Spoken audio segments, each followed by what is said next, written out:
Time now for our GMA cover story, my exclusive interview with Katie Hill. She's the congresswoman who resigned from office after nude pictures of her with a campaign aide were leaked online.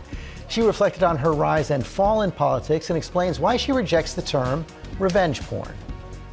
This is the last speech that I will give from this floor as a member of Congress. Once a rising star in the Democratic Party, Katie Hill, a 32-year-old freshman congresswoman from California, resigned less than a year after taking office. Was the biggest mistake having a relationship with a campaign staffer? Absolutely. When I started to run for Congress, I was a nobody. I was a nonprofit director that 29 years old when I jumped in. I did not have any political experience, and so I was a complete long shot. But my team, which built over time, was, especially the people who were there in the beginning, it never felt like an employer-employee relationship in the way that I'd been an executive at a large organization before. The boundaries were completely different because you're truly in the trenches with this very small team.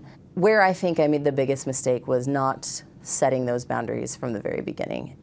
In October, intimate photos and text messages of Hill began leaking online. Hill, who was in the midst of a divorce, has accused her estranged husband, Kenny Heslop, of leaking the photos in an act of cyber exploitation. The photos are released. You're also accused not only of having a relationship with a campaign staffer, but having a relationship with someone on your congressional staff, which obviously would cross all kinds of ethical lines. That accusation came from my ex-husband, and it launched a... It's not true? No, especially the person that he was accusing me of was somebody he was my first hire, right? He was the first person who worked on my campaign, and he came with me to Washington, and we were friends, and it shows you how easy it is to, when you're talking about someone, especially a woman, being a victim of something like the photos, right, or cyber exploitation or revenge porn or whatever you want to call it. What do you want to call it? Well, there's a problem with the term revenge porn because it implies, A, that there's something to be taking revenge for, right, that the woman maybe did something wrong in the first place. And pornography also could imply that it was consensual, and it's not. Overnight, lawyers for Hill's estranged husband tell ABC News that Ms. Hill made no allegations of abuse in her petition for dissolution. Mr. Heslop denies any allegations of abuse or wrongdoing outright. The parties are currently in the process of negotiating an amicable settlement. Mr. Heslop respectfully asked for privacy during this time. And how much of you regrets the decision to actually resign? Any part of you think you should have stayed and fought? I strongly feel that I made the right call in stepping down for several reasons, one of which is that I did not want to be a liability to my colleagues. We knew from the people who had the photos that had obtained the photos that there were hundreds more images and text messages that were out there that I had no idea what they could be or how they could be taken out of context. Your story exploded. And I guess political scandals always explode to some degree, but how much of it is tied to the fact in your mind that you're bisexual?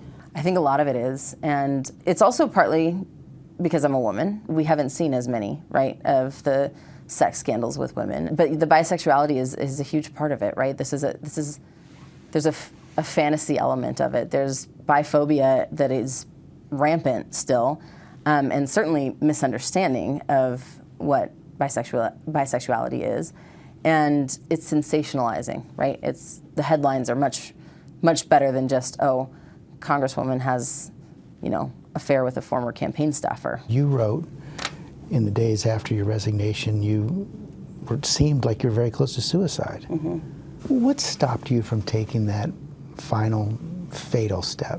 It was my family, and it was the people who I knew it would, for lack of a better word, break. But I knew of all the girls and young women who looked up to me, who saw this happen to me, if the ultimate outcome was that this destroyed me and I committed suicide, what does that tell them? And that couldn't be my final story.